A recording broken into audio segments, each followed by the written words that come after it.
भक्तों के लिए जिनका स्वभाव अच्छा नहीं है, जिनका व्यवहार अच्छा नहीं है, जिनके विचार अच्छे नहीं है, वो भक्त बहुत ध्यान से सुनिएगा इस कथा को। तो पुणे के पास में एक गांव है पुरंदरपुर, वहां पर एक ब्राह्मण रहते थे। स्वरूप ब्राह्मणों का था पर स्वभाव वैश्यों का। वैश्य मतलब हमारे बनिया भाई लोग, उनके जैसा उनका व्यवहार था। कैसा? व्यापार करते थे, धन देते थे, उस पे क्या बोलते हैं उसको, ब्याज पे, ब्याज पे धन देते थे लोगों को, और अपना गल्ला खोल रखा था, गल्ले पे बैठते थे। ब्राह्मण का नियम है संध्योपासन करना चाहिए, यज्ञ करना चाहिए, अध्ययन करना चाहिए, ग्रंथों का अवलोकन करना चाहिए, पर ये सब कुछ नहीं करते थे। सुबह उठे, केवल तिलक लगाया, स्नान करके चोटी शिखा बांधी और सीधे अपने गल्ले पे पहुंच जाते थे। उनको दिन भर का यही, क्या देना है देते रहो। और इन सबके साथ साथ महाकंजूस, खूब धनवान थे। भगवान की कृपा से उन पर ब्याज का इतना धन आता था कि वो पूरे पुरंदरपुर गांव को अकेले भोजन करा सकते थे। पर इतने कंजूस थे, इतने कंजूस थे, दूध में अगर मक्खी भी गिर जाती तो दूध छान के पी जाते थे, और मक्खी को यूं पकड़ करके उसके भी 2-4 बूंद छींटा जो दूध के होते थे उनको भी लेके पी जाते थे। दूध का क्या बिगड़े, इतने कंजूस। और कंजूसाई की हद तो तब पार हो गई, उनकी पत्नी का नाम था सरस्वती देवी। क्या नाम था? तो सरस्वती देवी जो थी, उनके पिताजी ने इसीलिए ब्याह किया कि भाई ये विप्रदेव जो हैं बड़े धनवान हैं, बेटी खुश रहेगी हमारी। तो सरस्वती देवी का ब्याह हो गया। उनकी मां ने, पिता ने जितने गहने दिए, ब्याह के अगले दिन ही, सब लोग इधर देखो, बहुत ध्यान से सुनो कथा। ब्याह के अगले दिन ही सवेरे सवेरे ब्राह्मण देवता उठे, देवी सुनो, सबरे गहने उतारो अपने। बोले क्यों? अरे देखो कितनी अच्छी नक्काशी की है इसमें, कितने अच्छे से तुम्हारे कुंडल बने हैं, कितने अच्छे तुम्हारे गले के हार बने हैं, हाथ के तुम्हारे बढ़िया कंगन कड़ूला, रोज पहनोगी तो घिस जाएंगे, उतार दो सबको। पत्नी ने भारी भारी सामान सब उतार दिए, कानों के कुंडल, नाक की बाली और गले का एक मंगलसूत्र रहने दिया, हाथ के कंगन रहने दिए, पैरों की पाजेब और पायल रहने दी। लेकिन पुरंदर, ये अपने ब्राह्मण देवता जो थे, इनको वो भी अच्छे नहीं लगते थे। रोज अपनी पत्नी को, क्यों इनको पहन के घूमती है, उनको दे दो, अंदर तिजोरी में रख दूं मैं।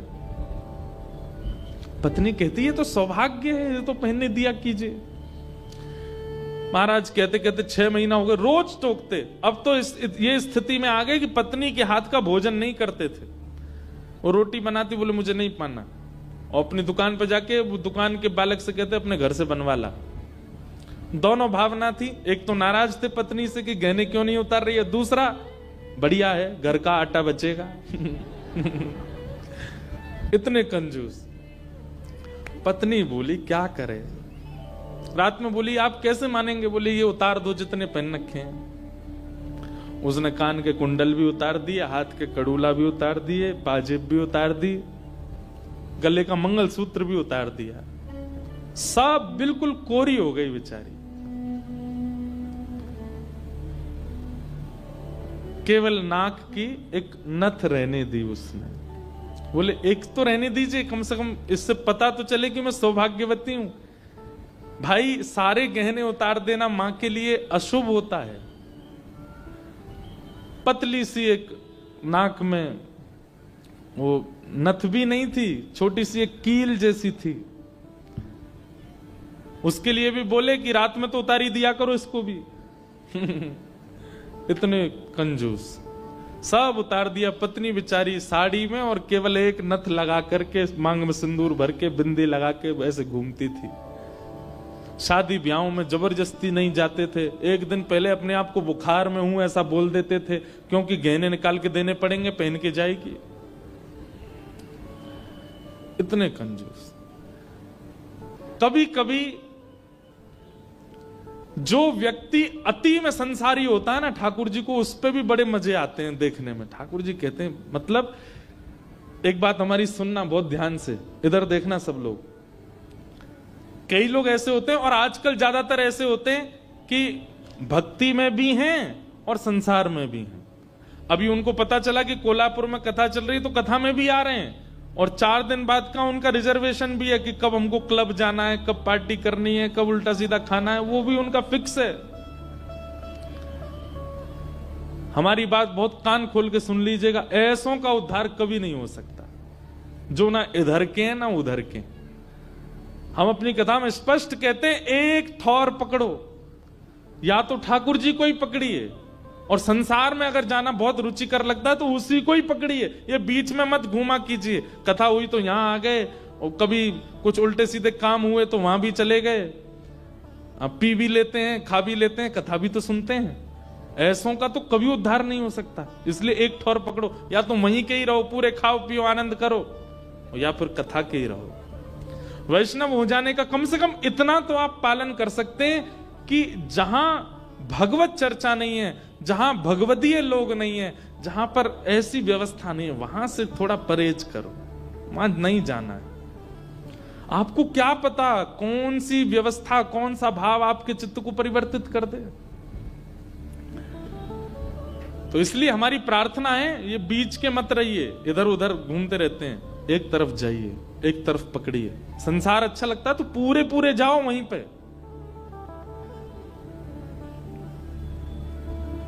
तो कभी कभी ठाकुर जी पूरे पूरे संसारियों पे भी ठाकुर जी रीझ जाते हैं। ठाकुर जी बोले, भाई ये ब्राह्मण देवता बड़ा बहुत अच्छा लग रहा हमको। क्यों?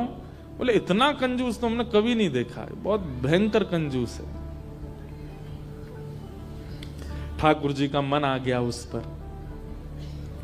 अच्छा, जो पत्नी थी ना सरस्वती देवी, वो बड़ी भक्ता थी, वो तो नाम जप भी करती थी, वो दर्शन करने के लिए भी जाती थी, लेकिन ये नहीं जाते थे उसके साथ। वो अपने माता पिता के मायके जब जाती थी तो मायके वाले लेके जाते थे उसको दर्शन कराने, ये तो कभी नहीं लेके जाते थे, तो कंजूस थे, खर्चा होगा। और मायके भी खुद नहीं लेके जाते, इनके भाइयों से बोल देते तुम्हें ही आके ले जाओ, उसमें भी खर्चा ना हो मेरा। सोचो कितनी ऊंचे लेवल के कंजूस। तभी ठाकुर जी का मन आ गया इस पे, तो इसको देखूं मैं एक बार। और हमारे श्री पंडरीनाथ भगवान, श्री विठल भगवान एक दीनहीन से ब्राह्मण का रूप धारण किया, फटी सी धोती पहनी, कुचैली मैली सी कुर्ता पहने, और पुराना काला सा जनेऊ धारण किया, और महाराज ऐसी तिलक सा लगा करके बिल्कुल दीनहीन, झुर्रियां पड़ रही हैं मुखमंडल पर, और ऐसे हाथ जोड़ते भय इनके दुकान पर पहुंच गए। रूप रंग देख करके ही पहले तो ब्राह्मण देवता समझ गए, बोले अरे ये और आ गया, ये कुछ देना वेना तो है नहीं, मांगेगा। कहो तन पे नहीं लगता, चल दिए कलकत्ता, क्या करने आए हो? ठाकुर जी बोले बहुत गरीब ब्राह्मण हूं मैं, मेरी बेटी का ब्याह होने वाला है, अपनी पुत्री का ब्याह करना है मुझे, और मुझे ब्याह के लिए थोड़ी व्यवस्था चाहिए धन की। आप तो बहुत बड़े धनवान सेठ हैं, कृपा कर दीजिए ना, कुछ दे दीजिए मुझको, मैं अपनी बेटी का ब्याह कर दूंगा और थोड़ा ठीक हो जाएगा। या तो धन दे दीजिए, नहीं तो कुछ सामान दे दीजिए, सामग्री दे दीजिए, मैं उसी से कुछ ना कुछ तो व्यवस्था करूं। तो ये जो ब्राह्मण थे ना, ये जबरदस्ती रफू की हुई धोती और कुर्ता पहन के जाते थे कि कोई मांगने वाला आ जाए तो उसको दिखा दूं, देखो मेरे खुद के कुर्ता फटे, मैं तुमको कहां से दूं। तो ठाकुर जी को दिखाने लगे, ये देखो मेरी धोती यहां से उधरी हुई है, मेरा कुर्ता यहां से फटा हुआ, कैसे तुमको दूं, मैं खुद नहीं अपने नए खरीद पा रहा, तुमको कहां से दूं भाई। ये सब तो केवल बाहर का दिखावा है, मेरे पे कोई पैसा वैसा कुछ नहीं है, दूसरों का धन ले रखा है मैंने। भैया चलते बनो, कहीं और जाओ, किसी और से मांगो, भगवान करे तुम्हारी बेटी का ब्याह बहुत अच्छा हो।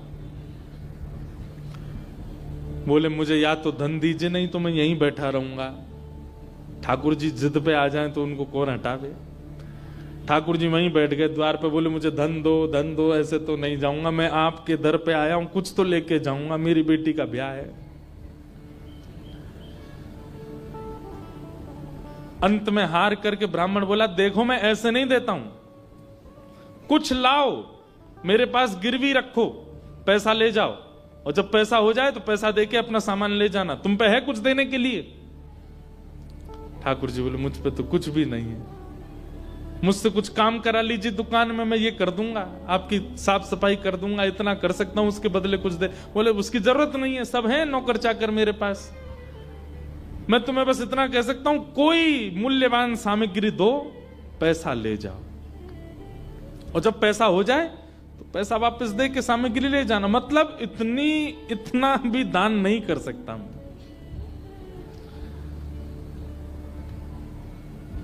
ठाकुर जी बोले, ठीक है, मैं जाता हूं, कुछ ढूंढ के लाता हूं। ठाकुर जी भी इतने खेलते हैं, ठाकुर जी जैसा खिलाड़ी नहीं है दुनिया में, इतना बड़ा खिलाड़ी कोई नहीं हो सकता। ठाकुर जी गए उस ब्राह्मण देवता के घर, और घर जाकर के द्वार पे खड़े होकर रोने लगे। इतना रोए, भीतर से सरस्वती देवी निकल के आई। अरे अरे अरे अरे ब्राह्मण देवता, आप इतना रो क्यों रहे हैं, क्या बात है? छोटी सी मेरी लाली बड़ी हो गई है, उसका ब्याह के लिए मैं बहुत दिन से वर ढूंढ रहा था, बड़ी मुश्किल से एक लड़का मिला है, अपनी बेटी का ब्याह करना है। बहुत जगह ठोकरें खा के मांगा मैंने, मुझे किसी ने सहायता नहीं दी, अंत में तुम्हारे द्वार आया हूं, यहां भी नहीं मिला, बेटी को क्या मुंह दिखाऊंगा, यहीं प्राण त्याग दूंगा, जहर मेरी जेब में ही रखा है। सरस्वती देवी तो बेचारी बड़ी भावुक, भक्त का इस स्वभाव है कि वो दूसरे की पीड़ा देख ही नहीं पाएगा, तब समझो वो भक्त है। जो दूसरे की पीड़ा देख ले और देख करके भी बिल्कुल उसका मन घबराए ना, मन बिल्कुल नेत्र सजल ना हो, समझना उसमें भक्ति भाव उचित है नहीं। सरस्वती देवी तो रोने लगी, आंखें लाल पड़ गई। बोले, भगवान मेरा मन, अगर मुझ में सामर्थ होती मैं पूरा घर आपको दे देती, पर मैं क्या करूं? मेरे पतिदेव इतना प्रतिबंध लगा के रखते हैं कि मैं स्वयं ऐसे रहती हूं, मैं आपको क्या दूं? ठाकुर जी तो इतने पछाड़ खा के गिर पड़े। अरे हाय राम, अब तो मैं जहर खाना ही पड़ेगा, निकालू कहां है? सरस्वती देवी, रुकी रुकी रुकी, ऐसा मत कीजिए भगवान, चरण पकड़ूं आपके, मेरे पास एक ही वस्तु है। और तुरंत अपनी नाक की जो कील थी वो निकाली, और निकाल करके बोले, ये ले जाइए, इससे थोड़ा बहुत धन आपको मिल जाएगा, स्वर्ण की है, आप अपनी बेटी का ब्याह तो नहीं कर पाएंगे पर कुछ व्यवस्था तो हो जाएगी आपकी। ठाकुर जी ने तुरंत, जहर भी पता नहीं कहीं गिर गया था, बढ़िया तुमने दे दिया, अब मैं कुछ कर लूंगा व्यवस्था। ठाकुर जी वो कील उसकी नाक की ले ली और सीधे गए उस ब्राह्मण की दुकान पर। देखो कितने उद्यमी हैं ठाकुर जी, और उसके दुकान पर जाके सीधा ले, और इसके बदले अब ला पैसा दे मुझको, तू कह रहा था ना कुछ सामान दो, उसके बदले पैसा मिलेगा, ये ले सोने की कील नाक की, धर ले अपने पास, ला पैसा दे। ब्राह्मण देवता ने जैसी कील देखी, ये आपको कहां से मिली? बोले, उससे तुझको क्या, तू पैसा दे। मुझे कहां से मिली इससे तेरे को मतलब नहीं होना है, तू पैसा दे मेरे को, मेरी बेटी का ब्याह है, और अब मैं तेरे से भीख नहीं मांग रहा हूं, चीज रख के गिरवी तब ले रहा हूं, ला दे। बेचारा फंस गया, वो क्या करे, वो 3-4 बार सोचे, बोले मिली कहां से? बोले तू मत सोच, मुझे पैसा दे। कील उसने तिजोरी में अंदर रखी, ताला लगाया, और उसका जो धन होता था वो धन ठाकुर जी को दिया। ठाकुर जी ने जेब में धरी, निकल गए वहां से। ब्राह्मण ने अपनी भुजा ऊपर करी, बोले इसको बताता हूं, ये बहुत दानवीर बनती है अपने मन में, मैंने इसको बोला था एक कील पहने, वो तो बहुत अच्छी कृपा मुझ पर ठाकुर जी की, जो मैंने इसके सारे गहने उतरवा दिए, नहीं तो सब दान कर देती, एक कील छोड़ी वो भी दान कर दी किसी को।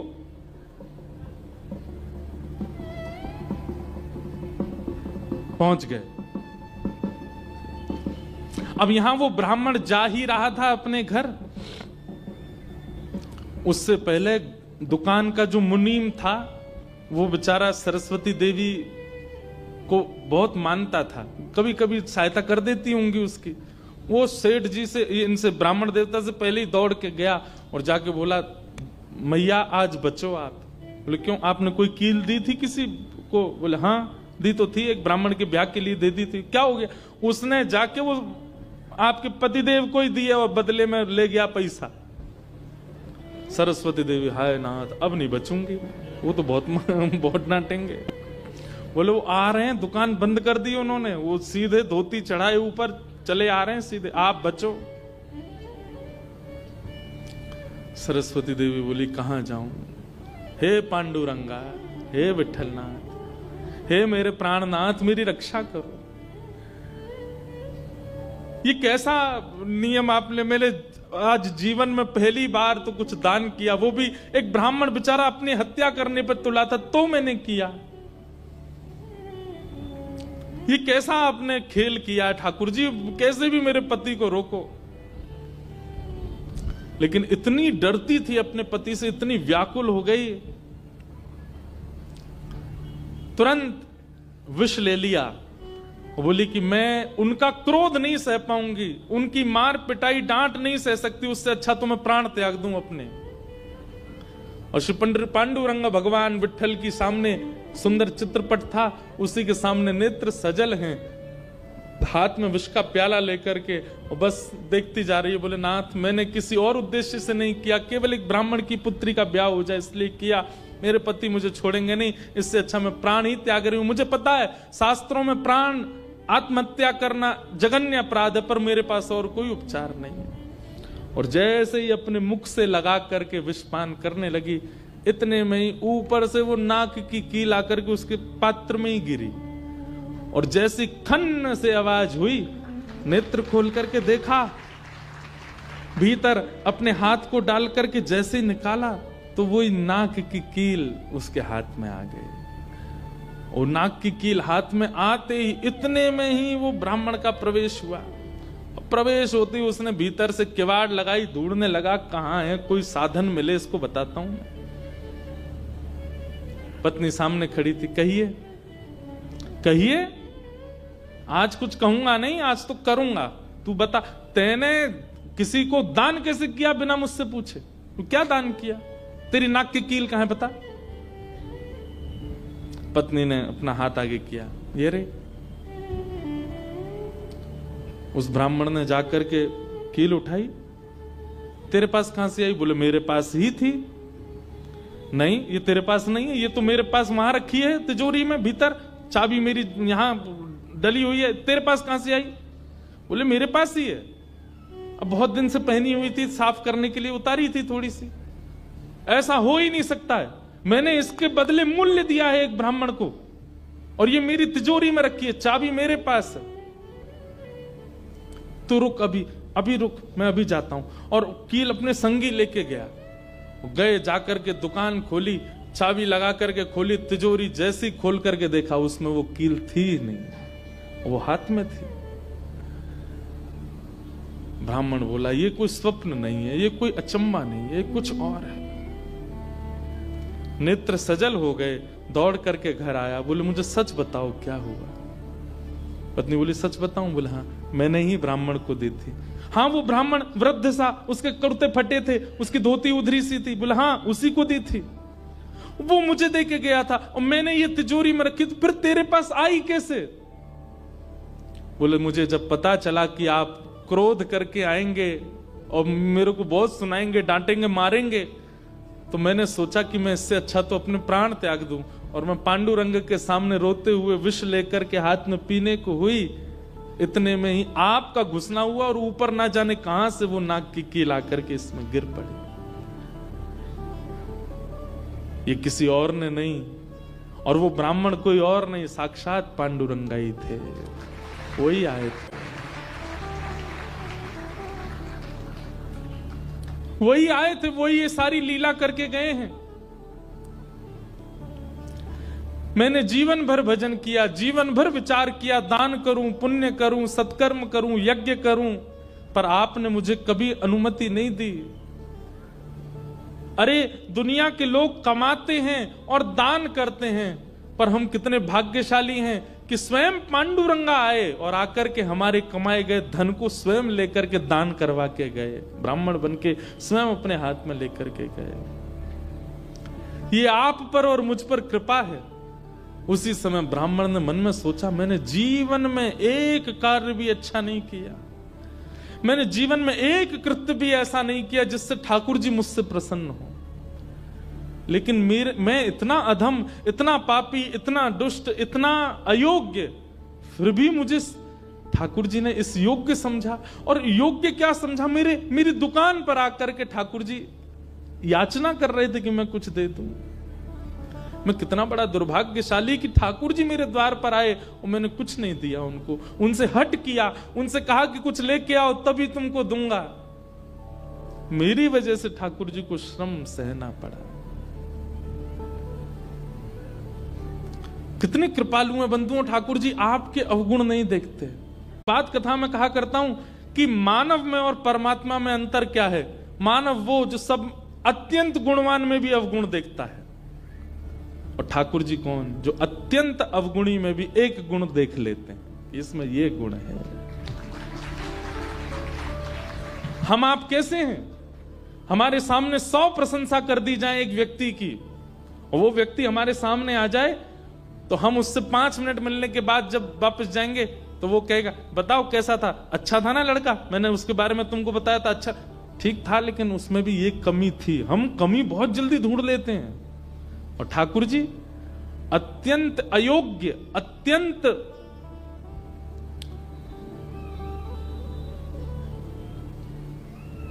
विचलित व्यक्ति में भी एक गुण खोज लेते हैं, इसीलिए वो ठाकुर जी।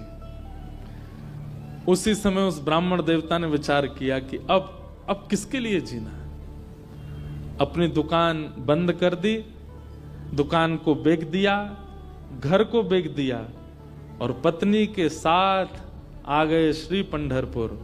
और पंढरपुर में विठल भगवान के आगे आकर के बहुत रोए, याचना करने लगे, नाथ मेरे दुकान पर आप खड़े हो गए आकर के, और मैंने आपको इस प्रकार से दुत्कार दिया, इस प्रकार से आपको कर दिया। बहुत रोए।